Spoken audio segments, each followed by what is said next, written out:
No sexto dia, o Senhor Jesus foi morto. No sexto dia, ele foi entregue para ser crucificado. No sétimo dia, os sacerdotes, os fariseus estavam oferecendo um culto ao Senhor. Os mesmos que haviam crucificado Jesus por mãos de Pôncio Pilatos, no sétimo dia estavam oferecendo um culto ao Pai. Estavam adorando a Deus. Observe que a história testifica a necessidade do homem compreender com profundidade e vida o que é adorar a Deus. Você sabe o que é adorar a Deus? Isso é muito importante. Na história, muitas vezes, não poucas, e não cessou ainda, os homens ainda seguem esse mesmo percurso. A adoração e a vida se dissociam, de tal modo que é possível matar o Filho de Deus num dia e adorar a Deus no outro, por não haver uma associação entre vida e culto. O que é adorar a Deus para você? Por que você vem adorar ao Senhor?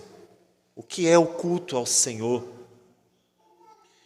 É verdade que a Escritura, inclusive, nos ensina, ordenando, nos dias do Antigo Testamento, os rituais que deveriam ser cumpridos cabalmente naquele tempo. Mas nunca foi do propósito de Deus que o culto se resumisse aos ritos em si. Tanto que esses ritos se acabaram. As ofertas e os sacrifícios que eram feitos, além de todos os detalhes dos rituais judaicos, foram todos cessados, porque eles não eram o centro do culto. Eles não eram o coração do culto. Havia algo mais importante que eles deveriam entender, a tal ponto de ser o grande primeiro mandamento.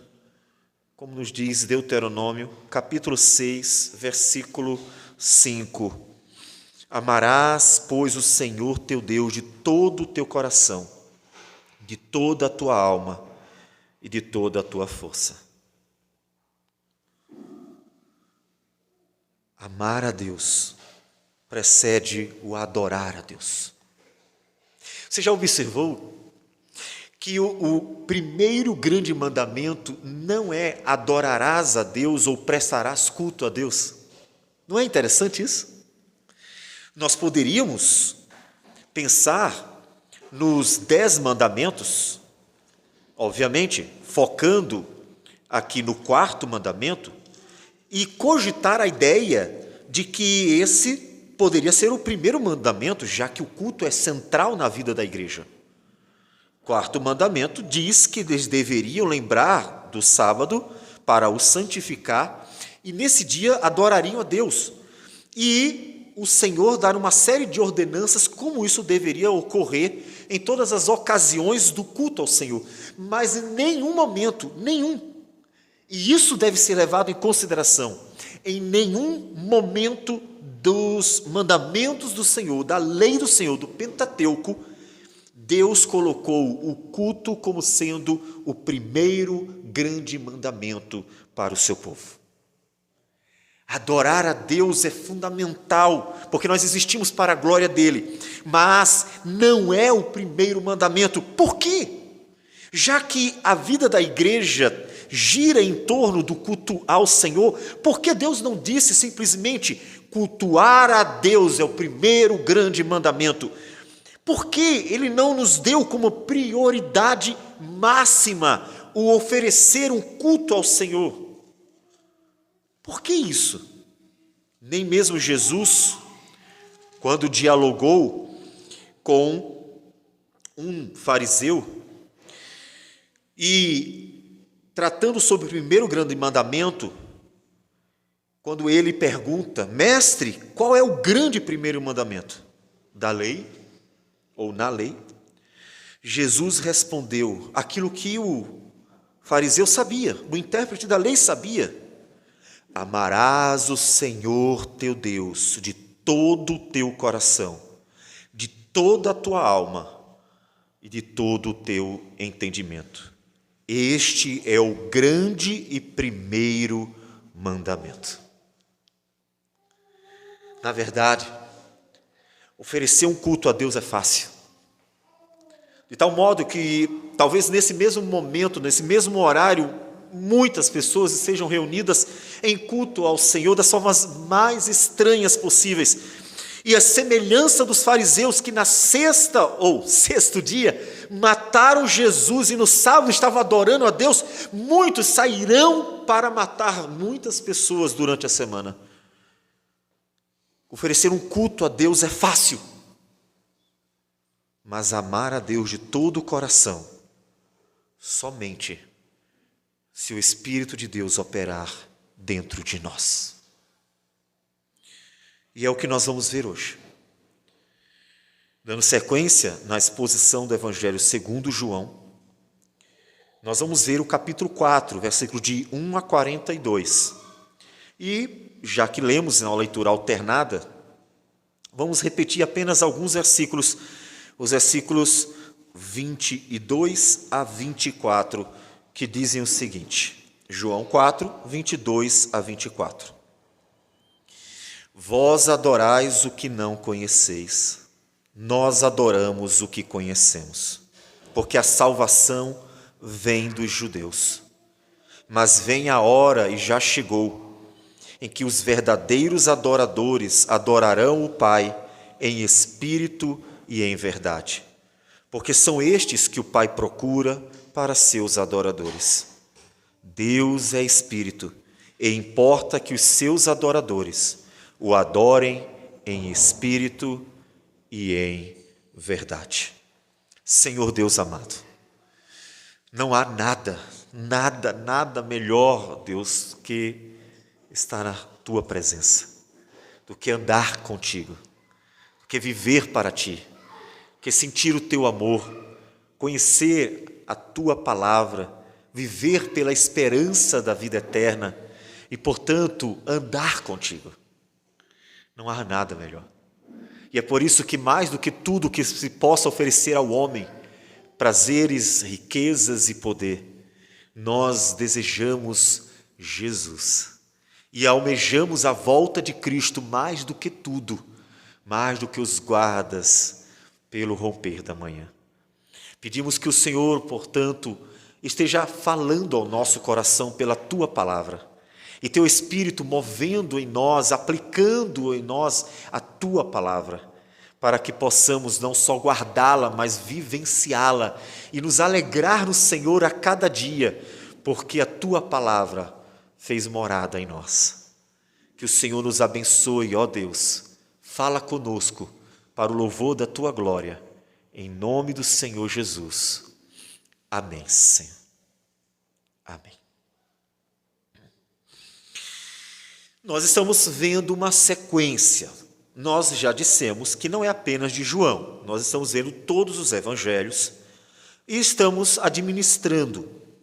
Nós passamos um bom tempo no evangelho de João, porque quando nós comparamos João com Mateus, Marcos e Lucas, vemos que nesse momento o Senhor Jesus está vivendo dias anteriores ao que nós vamos ver em Mateus a partir do capítulo 4.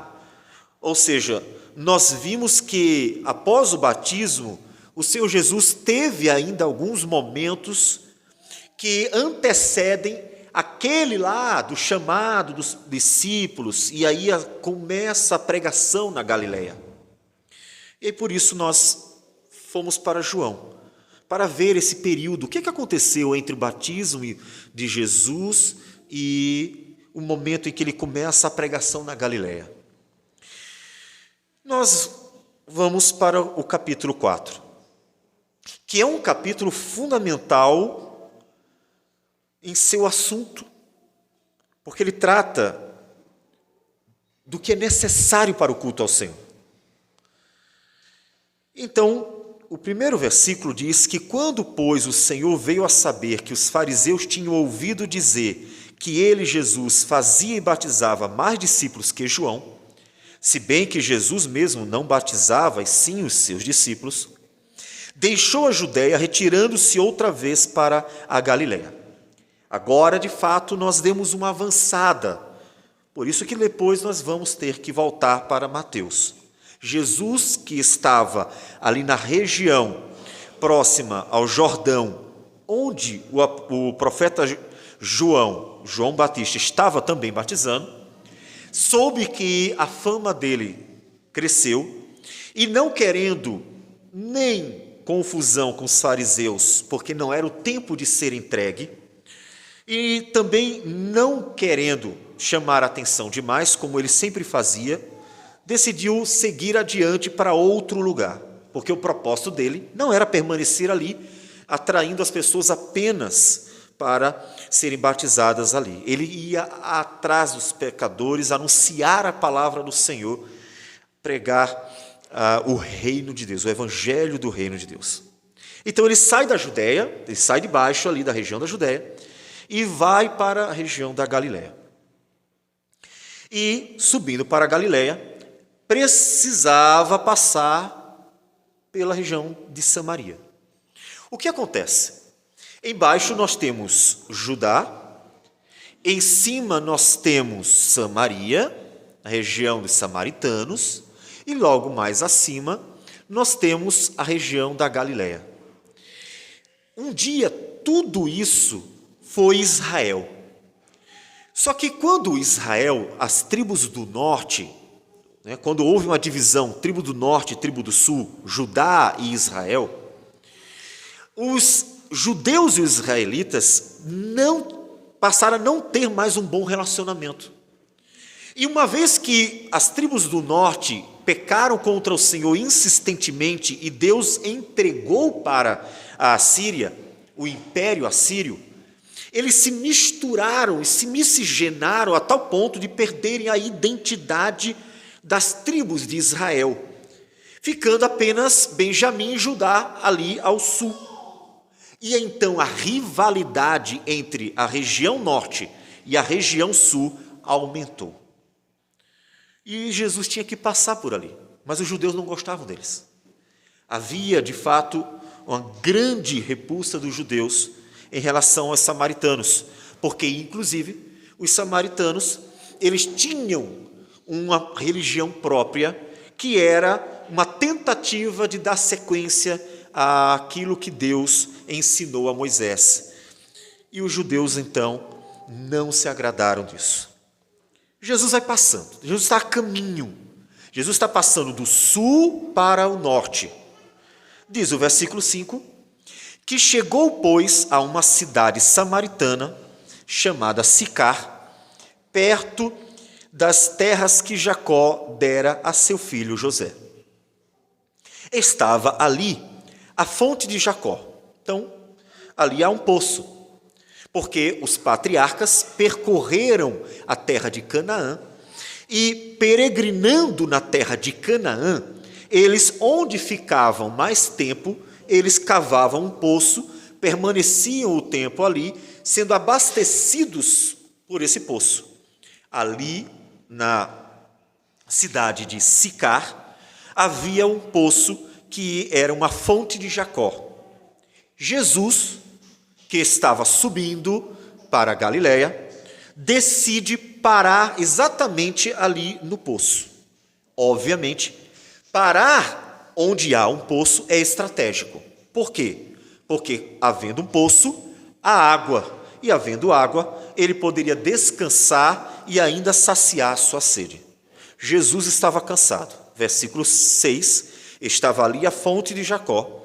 Cansado da viagem, assentara-se Jesus junto à fonte por volta da hora sexta. Então, pleno meio-dia, Jesus está sentado ali no poço de Jacó e quer descansar. Então, observe que as expressões que mostram Jesus tendo fome, Jesus tendo sede, Jesus ficando cansado e assim por diante, ou seja, são necessidades humanas, nos apontam para uma plena humanidade de Cristo. O Filho de Deus também cansou, o Filho de Deus também teve sede, o Filho de Deus também teve fome, portanto, ele realmente era humano. Essas expressões, propositadamente, vão reforçar a plena humanidade de Cristo Jesus. Lembrando que o apóstolo João, que escreve o Evangelho, ele teve que combater aquilo que ficou conhecido como protognósticos, que era um grupo religioso que tinha características místicas, espiritualizantes, e que entendiam que Jesus não poderia ter encarnado, mas que Jesus era só um espírito que estava presente, porque a carne e o espírito para eles não tem como coabitar, de tal modo que uma vez que ele, sendo o próprio Deus, não poderia ter assumido a forma de carne, porque para eles a carne é só pecado, é só coisa ruim. Essa é uma compreensão equivocada, porque a nossa natureza humana não é ruim em si mesmo. A nossa essência não é o pecado. A nossa essência são as virtudes de Deus, porque fomos criados à imagem de Deus. O pecado é que usurpa as coisas de Deus e então contaminou a nossa carne. Mas a nossa natureza humana não é em si mesmo pecaminosa. Jesus é verdadeiro homem, Jesus é verdadeiro homem, e o apóstolo João faz questão de mostrar isso diversas vezes, não só no Evangelho de João, mas em todas as suas obras. Ele realça a humanidade de Cristo, para deixar claro para a igreja que não é possível negar a encarnação do Verbo, o Verbo que se fez carne, o Filho de Deus que se tornou homem. Portanto, Jesus cansou. Cansado da viagem, ele quer descansar. Só que Jesus não faz nada por acaso. Deus não faz nada por acaso, meu amado irmão. Isso é muito importante para a gente, porque a nossa história é cheia de altos e baixos. A nossa história nem sempre é fácil de ser compreendida. A nossa história, ela foge ao nosso controle, e a gente precisa sempre reafirmar essa certeza revelada por Deus. Nada acontece por acaso. Deus é Senhor da história. Jesus não escolheu por acaso aquele poço, nem por acaso aquele momento, como também a pessoa com quem ele vai conversar. Diz então que nisto, versículo 7, veio uma mulher samaritana tirar água. Disse-lhe Jesus: dá-me de beber. Observe que veio uma mulher samaritana e a mulher não conversou com Jesus. Ela sabia que os judeus não conversavam com os samaritanos, que os judeus repudiavam os samaritanos. Ela sabia muito bem de qual era a visão dos judeus em relação aos samaritanos. Não é por acaso que o Senhor Jesus trouxe aquela parábola do bom samaritano. Por que a parábola do bom samaritano? Porque os judeus não gostavam dos samaritanos, preteriam os samaritanos, entendiam que eles eram totalmente impuros, e eles é que eram, de fato, bons, ou santos, ou justos, como os fariseus costumavam se auto-intitular. E Jesus conta uma parábola do bom samaritano para mostrar que, mesmo sendo samaritano, ele mostrou ter mais caráter do que um sacerdote e um levita, ou seja, do que um judeu que desprezou o amor ao próximo. Ela sabe que o judeu não conversa com o samaritano. A mulher samaritana não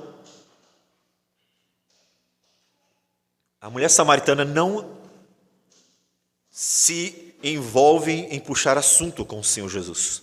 Ainda mais sendo uma mulher que naquele tempo também tinha um baixo nível de aceitabilidade. Mas Jesus faz isso. Portanto, observe que Jesus escolheu conversar com ela. Jesus escolheu revelar para ela o que ele estará revelando. Aquilo que nós vamos ver hoje foi uma escolha de Jesus revelar para aquela mulher. Jesus poderia ter revelado aquilo que ele há de falar sobre o culto ao Senhor, sobre a adoração ao Senhor e a sua íntima relação com a nova vida, ele poderia ter falado com o Nicodemos, um fariseu, um homem estudado, um homem mestre da lei. Não. O Senhor Jesus poderia ter escolhido tantas pessoas com quem ele teve contato. Ele falou com muita gente, ele se encontrou com muitas pessoas, teve a oportunidade de conversar, de dialogar com doutores da lei, como disse, sacerdotes, com pessoas escribas, pessoas interessadas em conhecer um pouco mais, mas ele escolheu ela. Percebe? É importante você ver que Jesus propositadamente escolheu revelar a grandeza da adoração para aquela mulher. Por que eu destaco isso? Porque, primeiro, era uma mulher, e eles não valorizavam a mulher como deveria. Portanto, já o reconhecimento de seu valor já era para a sociedade mais baixo. Segundo, era uma mulher samaritana. Ou seja, alguém que para os judeus não valia nada. Os samaritanos eram preteridos totalmente. Os judeus não conversavam com os samaritanos. Vamos continuar o texto para você ver isso. Versículo 9 diz: então lhe disse a mulher samaritana: como sendo tu judeu, pedes de beber a mim, que sou mulher samaritana? Porque os judeus não se dão com os samaritanos. Ela sabia que eles preteriam os samaritanos. Ela era uma mulher, uma samaritana ainda por cima, e não só isso, uma pecadora. Se nós avançarmos um pouquinho mais,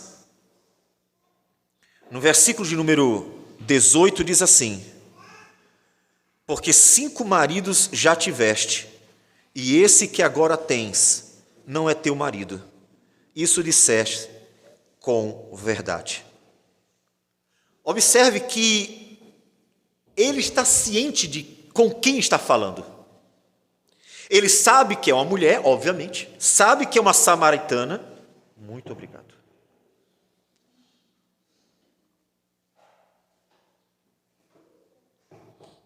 Sabe que é uma samaritana e sabe que aquela mulher tem um histórico de vida que seria, principalmente para os judeus, considerado abominável. A mulher que já tinha tido 5 maridos e agora, talvez cansada de casar e recasar, nem mais tinha marido. O homem com quem estava nem era o marido dela. Ele sabia disso. Mas foi ela que ele escolheu. Com todas as características que ele sabia, ele escolheu ela. Por que Jesus faz isso? Por que Jesus escolhe as piores pessoas? Por que Jesus escolhe as pessoas que seriam repudiadas, preteridas, que seriam desprezadas?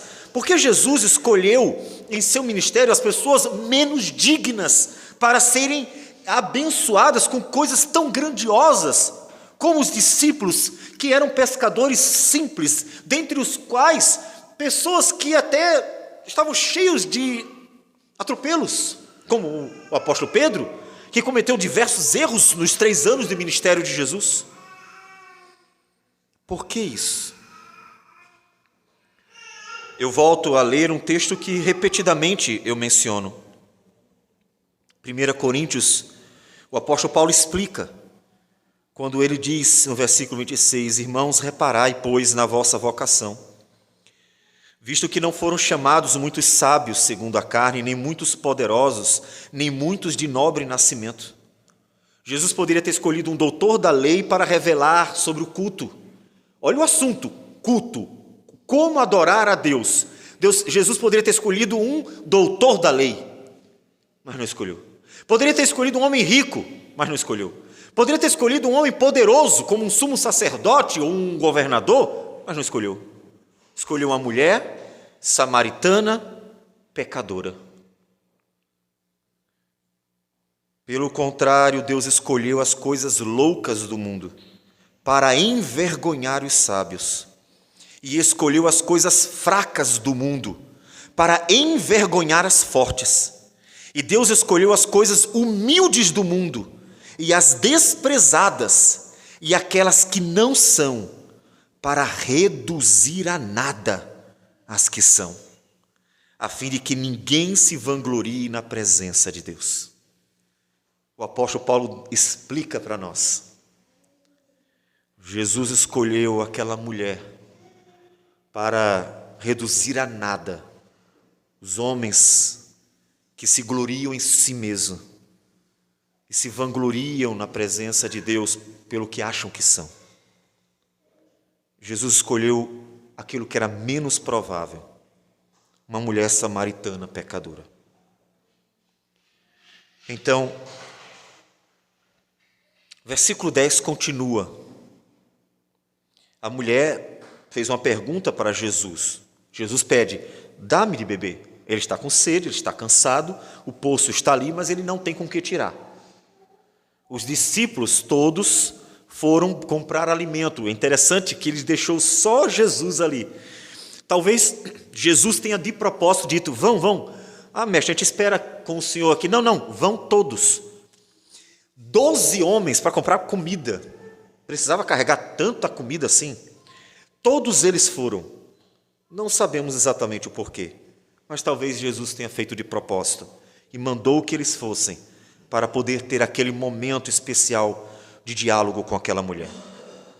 E o fato é que, estando a conversar com ela, ela pergunta: como é que o Senhor está pedindo para mim? Eu sou mulher samaritana e o Senhor vem pedir para que eu dê água? Jesus replica a pergunta dela, versículo 10.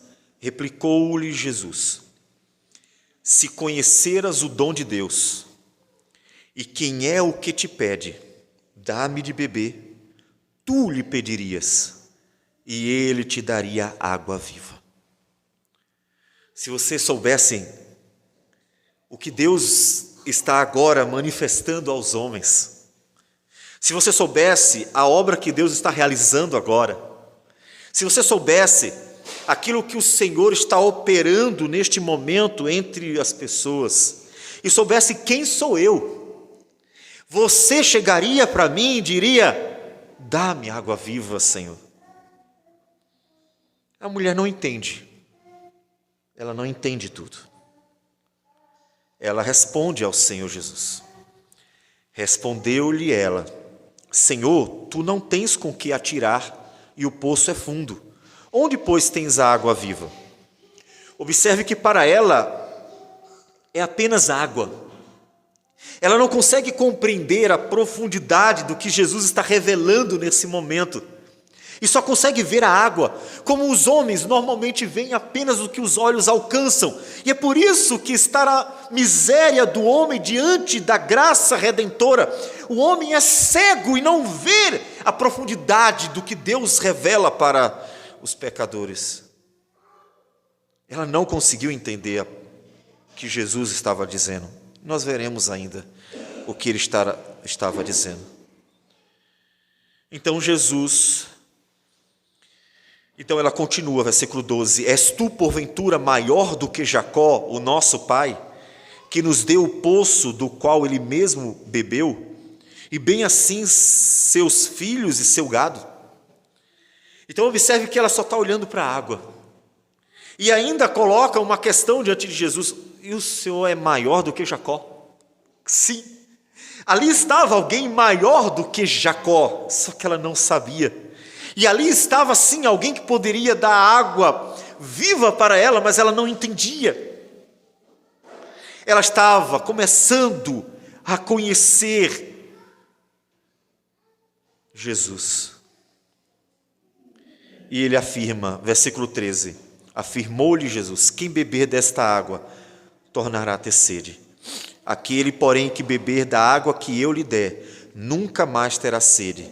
Pelo contrário, a água que eu lhe der será nele uma fonte a jorrar para a vida eterna. Agora ela ficou interessada mais ainda, só que ainda sem entender.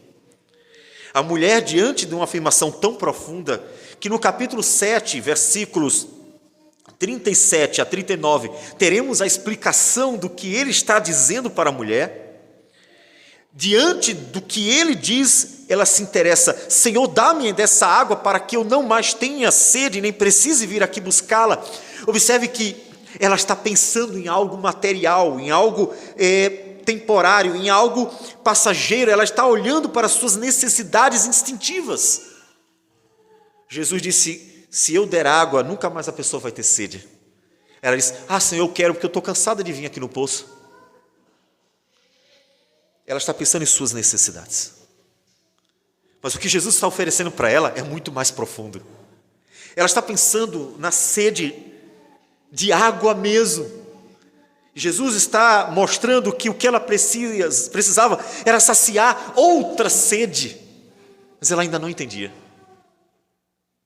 E as pessoas hoje ainda tratam Deus dessa forma. Você já percebeu? Em alguns momentos da sua vida, você está pedindo a Deus uma coisa e Deus está querendo lhe dar outra. Às vezes você está pedindo pão e Deus está querendo lhe dar a palavra, porque vê que você precisa ser transformado de glória em glória à imagem de Cristo Jesus. Às vezes você está querendo, porque sente a necessidade de coisas físico-materiais, e Deus está dando a você algo superior, que é o operar do Espírito de Deus pela palavra do Senhor na sua vida. Isso é importante, porque você então vê que as necessidades que o homem tem nem sempre estão de acordo com as necessidades que Deus vê que temos de fato, as verdadeiras necessidades. Deixa eu perguntar.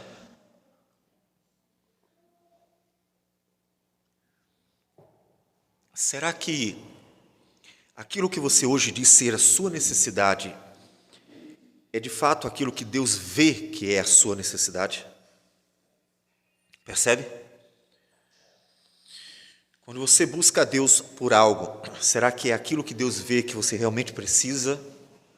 Você já cogitou a possibilidade de orar e dizer: Senhor, eu acho que eu preciso disso, mas eu sei que às vezes o que eu preciso é diferente, é maior, é melhor, e é por isso que o Senhor opera de formas diferentes, e nem sempre faz o que eu quero, e muitas vezes vai fazer o que eu preciso. Aquela mulher não sabia o que precisava, ela não entendia a sua real necessidade, e ela estava começando a aprender. Qual é a sua verdadeira necessidade? Qual é a sua verdadeira necessidade? Observe que o problema dela é que ela só está vendo aquilo que os olhos podem contemplar. Vamos continuar e você vai entender um pouco mais.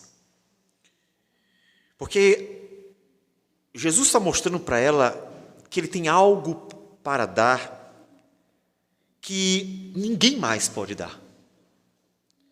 Que talvez ela tentou saciar de outras muitas formas, preencher de outros modos o vazio de seu coração. E Jesus agora estava ali para dar a ela algo que verdadeiramente preencheria. Uma água viva que nunca mais faria com que ela nunca mais tivesse sede. No capítulo 7, nós temos a explicação do que é a água viva.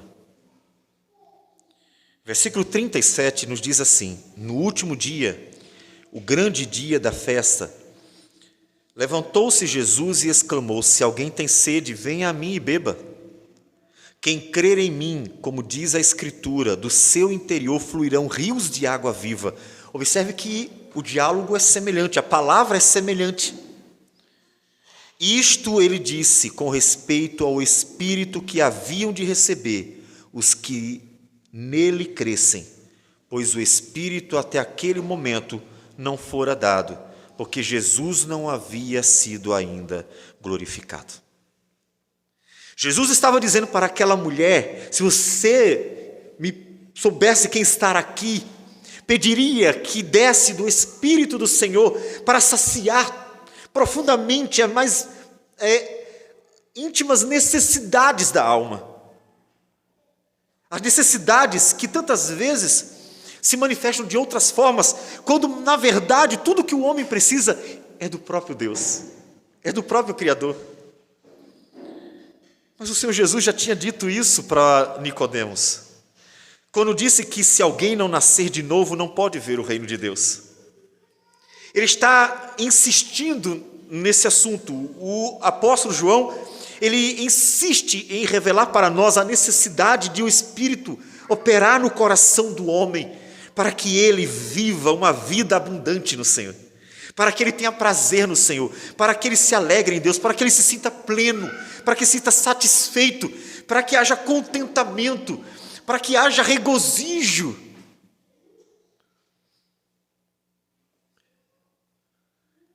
Jesus estava anunciando a salvação, a graciosa obra da salvação. Mas ela não havia entendido ainda. Ela ainda não havia entendido. Então, continuando o texto, Jesus propositadamente fala. Disse-lhe Jesus: vai, chama teu marido e vem cá. Nada a ver com o diálogo. Ele fez de propósito. Ele está revelando quem ele é para aquela mulher e dando sinais disso. Então ele propositadamente faz esse pedido a ela: chama teu marido e vem cá. Ao que lhe respondeu a mulher: não tenho marido. Replicou-lhe Jesus: bem disseste, não tenho marido, porque 5 maridos já tiveste, e esse que agora tens não é teu marido. Isso disseste com verdade. Ele deu um sinal para ela, e ela entendeu. O versículo 19 diz que diante desse sinal ela retrucou: Senhor, disse-lhe a mulher, vejo que tu és profeta. Então observe que agora ela olha para Jesus com um olhar um pouco diferente. Jesus não é só um judeu conversando com uma mulher samaritana, portanto um judeu diferente, um judeu simpático, um judeu que não repudiava os samaritanos, um judeu que tinha uma empatia, uma graça para com o próximo, mesmo sendo um samaritano. Não, agora Jesus é um profeta para ela. Jesus subiu um nível no conceito daquela mulher. Aquela mulher entendeu que, pelo sinal, ele não poderia ser um homem qualquer. Mas ainda não entendeu que ele é o próprio Filho de Deus, o próprio Cristo. Então o diálogo continua. Já subimos o nível, mas o diálogo precisa continuar. Então, ela entra num outro assunto. Os assuntos estão relacionados e é o que nós veremos. Mas a mulher esquece da água, a mulher não entendeu que ele estava falando sobre a manifestação do Espírito Santo, ela esquece um pouco o assunto da água, e quando ela então entende que está na frente de um profeta, ela tem uma curiosidade, um interesse. Opa, eu aprendi que adorar a Deus o lugar é aqui, e vocês dizem que é em Jerusalém, vou tirar dúvida com o profeta. Portanto, observe que ela tem, de fato, um respeito verdadeiro pelo profeta. Ela entende que é um homem que traz a palavra de Deus, e, portanto, ela tem real interesse em tirar sua dúvida com aquele homem. Só não sabia que estava diante do próprio Cristo. Ela pergunta: nossos pais adoravam neste monte. Vós, entretanto, dizeis que em Jerusalém é o lugar onde se deve adorar. Disse-lhe Jesus: mulher, podes crer-me que a hora vem, quando nem neste monte, nem em Jerusalém adorareis o Pai. Vós adorais o que não conheceis, nós adoramos o que conhecemos, porque a salvação vem dos judeus. Mas vem a hora, e já chegou, em que os verdadeiros adoradores adorarão o Pai em espírito e em verdade, porque são estes que o Pai procura para seus adoradores. Deus é espírito, e importa que os seus adoradores o adorem em espírito e em verdade. O assunto é a relação com Deus. O assunto é adorar a Deus. O assunto é o relacionamento que o homem deve ter com o Criador. Mas observe mais uma vez, assim como ela estava olhando para a água, apenas olhando para a sua necessidade física, e não para algo que ela mais precisava, de uma verdadeira intimidade com Deus, comunhão com Deus, o reatar o relacionamento Deus-homem. Agora ela está olhando para o lugar da adoração.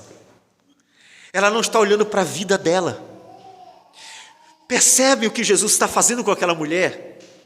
A mulher tem um histórico de vida em que dá para ver que ela está destruída. Mas quando ela mostra interesse em relação à sua relação com Deus, tudo que ela pergunta é: onde eu devo adorar? Aqui ou ali? Jesus está mostrando para aquela mulher que a adoração tem a ver com a vida, com uma relação de vida com a pessoa, e ela não consegue perceber,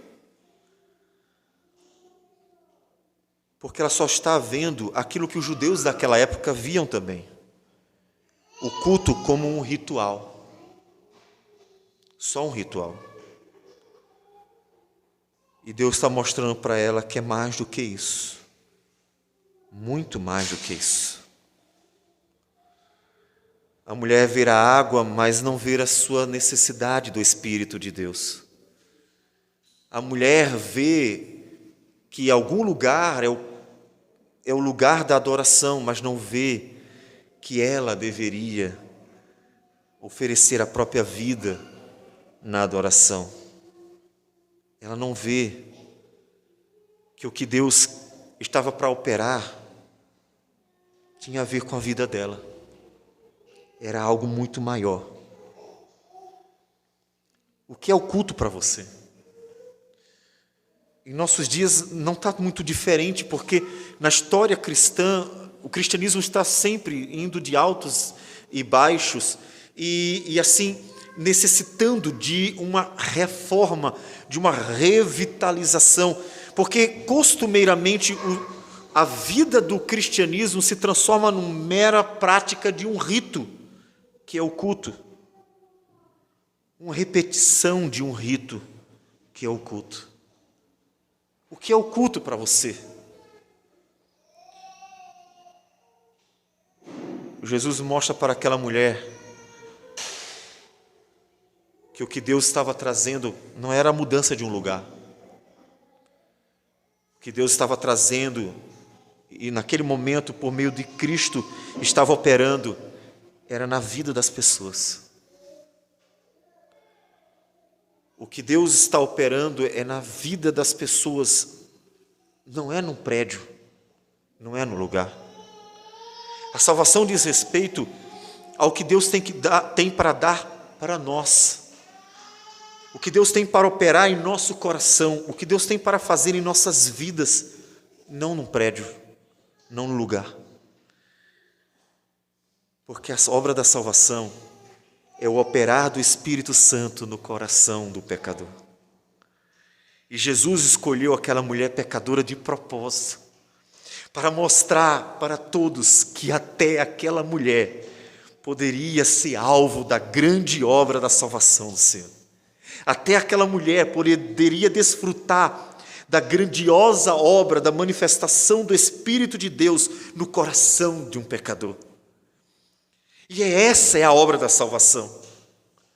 Jesus basicamente corta e diz assim: mulher, não te preocupa, porque nem é aqui, nem ali, não importa isso.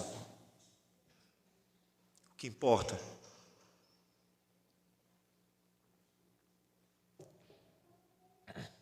é o que Deus está para operar na sua vida, porque essa é a obra da salvação. É o que Deus está para operar na sua vida.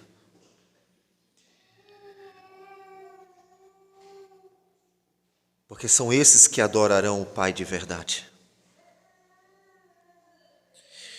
E o Senhor Jesus usa dois termos.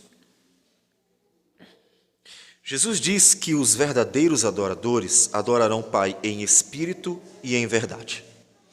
Há dois termos que são usados: espírito e verdade. O que significaria? Primeiro, é fundamental que nós digamos, não significa verdadeiramente, sinceramente, não significa. Os verdadeiros adoradores são aqueles que adoram a Deus de verdade, no sentido de sinceridade. Não. Não é um advérbio, não é verdadeiramente, não é sinceramente. É verdade. É na verdade ou na palavra de Deus. Os adoradores que adoram a Deus de verdade são aqueles que têm apenas sinceridade, são aqueles que têm a própria verdade. Mas como nós vimos, eles adoram a Deus em espírito também. No Evangelho de João, o espírito pode significar duas coisas: o espírito do homem, e aí significaria do mais íntimo do seu ser, ou seja, de amarás a Deus de todo o seu coração, de toda a sua alma, toda a sua força. E pode significar o Espírito de Deus. Uma vez que no capítulo 4, Jesus está enfatizando a dádiva do Espírito, nós ficamos mais propensos a entender que adorar a Deus em espírito e em verdade é adorar a Deus movido pelo Espírito de Deus, claro, no mais íntimo do seu ser, porque ele opera no espírito do homem, ele opera no mais íntimo do homem, e adorar a Deus na palavra de Deus, porque o Espírito opera poderosamente pela palavra. A palavra de Deus pela qual Ele criou tudo. Haja luz e houve luz. A palavra de Deus pela qual Ele sustenta tudo, porque Ele nos dá o alimento segundo a sua palavra. Diz o Senhor por meio de Moisés, quando Deus mandou o maná para 40 anos sustentar o seu povo, Deus disse: eu fiz isso para que vocês entendam que nem só de pão vive o homem, mas de toda a palavra que procede da boca do Senhor. A palavra de Deus pela qual Ele nos sustenta e a palavra de Deus pela qual Ele nos salva. Adorar a Deus em espírito e em verdade é ter o Espírito de Deus operando poderosamente no seu coração pela palavra dEle. Portanto, não é o lugar, é a obra de Deus no homem.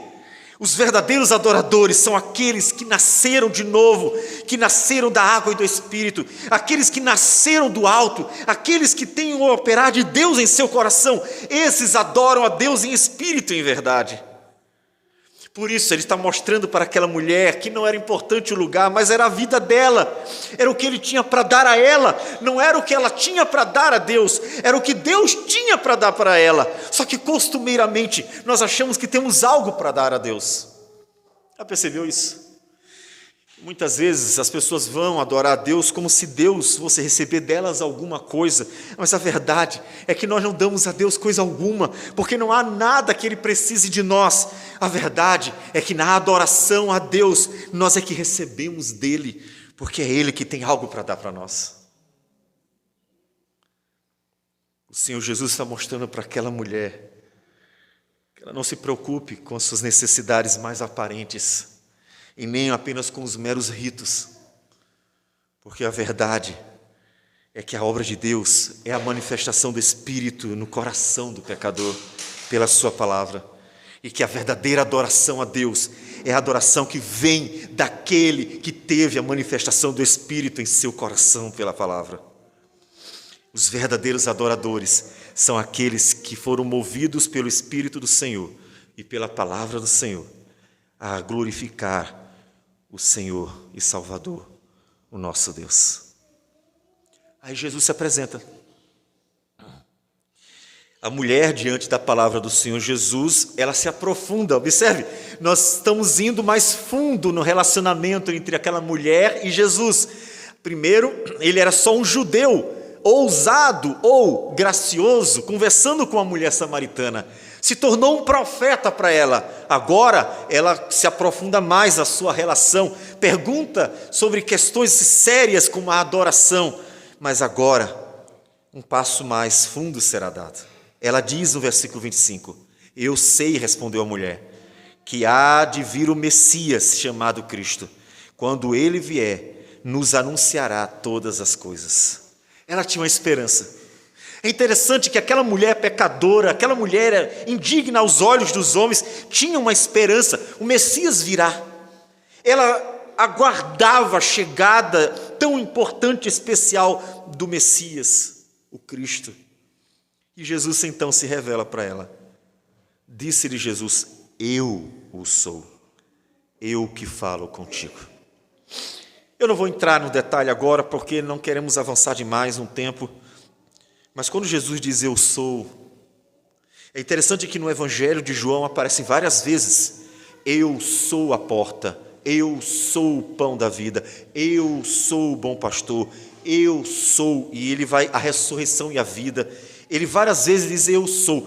Esse eu sou é a mesma expressão que nós encontramos em Êxodo 3, capítulo 3, versículo 14, quando Deus se dirige para Moisés.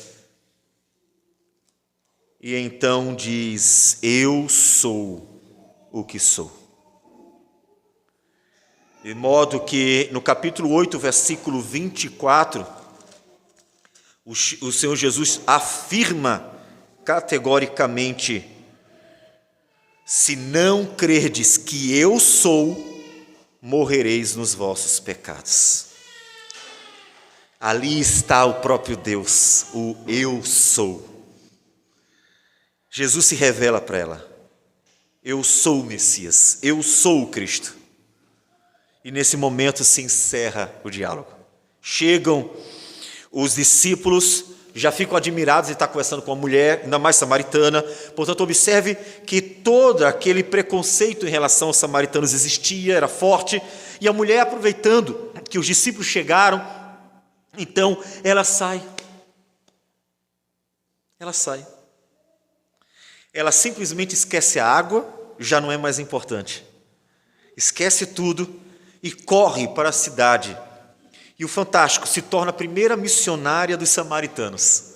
A primeira missionária dos samaritanos foi uma mulher que pregou para os homens daquela cidade, pois diz o texto: quanto a mulher deixou seu cântaro, foi à cidade e disse àqueles homens: vinde comigo e vede um homem que me disse tudo quanto tenho feito. Será esse porventura o Cristo? Observe que ela anunciou Cristo para os outros. Que mulher sedenta! Ela simplesmente mostrou para a sua cidade que tivera um encontro com Cristo. E foi tão rápido, mas foi suficiente. Um seminário de poucos minutos ou horas, e aquela mulher já se sentia pronta para anunciar a glória de Cristo. Saíram, pois, da cidade e vieram ter com ele, e o texto diz que então ficaram as pessoas ao redor de Cristo, e Cristo ensinando essas pessoas, e Cristo falando para essas pessoas, a ponto delas mesmas dizerem, o versículo 39 diz: muitos samaritanos daquela cidade creram nele, não foram todos, mas muitos, em virtude do testemunho da mulher que anunciara. Ele me disse tudo quanto tenho feito. Vindo, pois, os samaritanos ter com Jesus, pediram-lhe que permanecesse com eles, e ficou ali 2 dias, e eles com sede de aprender a palavra. E muitos outros creram nele por causa da sua palavra. E diziam à mulher: já agora não é pelo que disseste que nós cremos, mas porque nós mesmos temos ouvido e sabemos que este é verdadeiramente o Salvador do mundo. Que coisa gloriosa! Aquele encontro que aparentemente seria nada promissor, resulta na salvação de uma cidade, porque de fato a obra de Deus acontecera na vida daquela mulher e na vida daqueles que receberam o testemunho.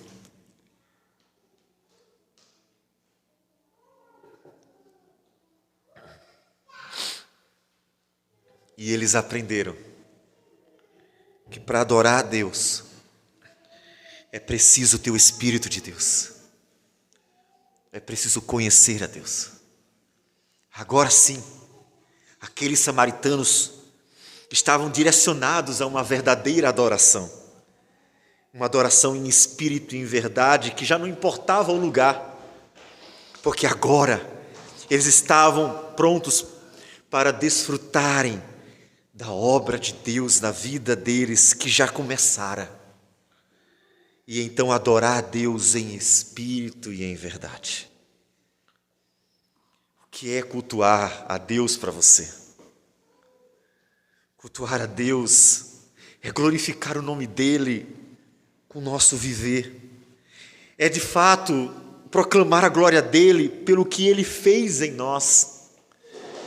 Porque é Ele que tem algo para nos dar. Você não tem nada para dar a Deus, mas é Ele que tem algo para dar a você. A vida eterna, o Espírito Santo, a palavra divina, é Ele que tem algo gracioso, poderoso para dar a você. E quando Ele faz isso, algo novo acontece. Uma nova vida, em que Ele vai acompanhar-nos até a eternidade, operando a cada dia no nosso viver. E aquela cidade viu isso. Eu convido você a, como aquela mulher samaritana, levar às pessoas isso também. As pessoas não precisam apenas estar dentro de um lugar de 4 paredes, onde um culto é oferecido. Elas precisam que o Espírito de Deus opere no coração delas. Caso contrário, elas serão iguais aos judeus, sacerdotes, fariseus, doutores da lei, que no 6º dia mataram o Filho de Deus e no 7º dia estavam oferecendo um culto vazio, que Deus em hipótese alguma recebeu, porque suas mãos estavam cheias de sangue. Eles eram assassinos, em nada cheios do Espírito de Deus. A adoração, ela é fruto do operar do Espírito no coração. E ainda que ela não nos faça perfeitos, mas ela começa uma obra de perfeição, de aperfeiçoamento, em que Deus estará movendo em nós o seu agir, para que nós um dia pareçamos com Jesus, o Filho de Deus. Você quer adorar a Deus? Então é necessário andar com Deus, porque para adorar a Deus em espírito e em verdade, é preciso ter o Espírito de Deus operando pela verdade em nosso coração.